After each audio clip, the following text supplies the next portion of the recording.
Statement in lieu of prospectus म्हणजे काय, तर प्रॉस्पेक्टसच्या ऐवजी इन्स्टेड ऑफ, म्हणजे लिeu ऑफ म्हणजे काय, इन्स्टेड ऑफ, तर प्रॉस्पेक्टसच्या ऐवजी जे स्टेटमेंट रजिस्टरकडे जमा केलं जातं त्याला statement in lieu of prospectus असं म्हटलं जातं. आता प्रॉस्पेक्टस कधी इश्यू करतात, कंपनी कधी इश्यू करते, जेव्हा प्रॉस्पेक्टस म्हणजे काय कंपनी आहे, व्हॉट इज कंपनी, म्हणजे सगळे ऑल डिटेल्स, सगळी इन्फॉर्मेशन प्रॉस्पेक्टसमध्ये असते.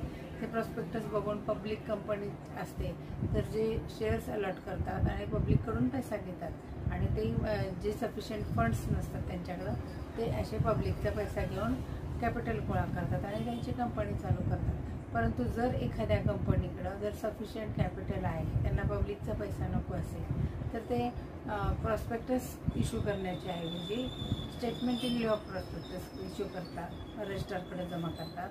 म्हणजे सर्व ऑल जे कंटेंट्स आहेत कंपनीची ते सगळे त्याच्यात असतातच, म्हणजे प्रॉस्पेक्टसची सगळी माहिती त्याच्यात असते. परंतु यांना शेअर्स नको असल्यामुळे ते प्रॉस्पेक्टस इश्यू न करता statement in lieu of prospectus रजिस्टरकडे जमा करतात.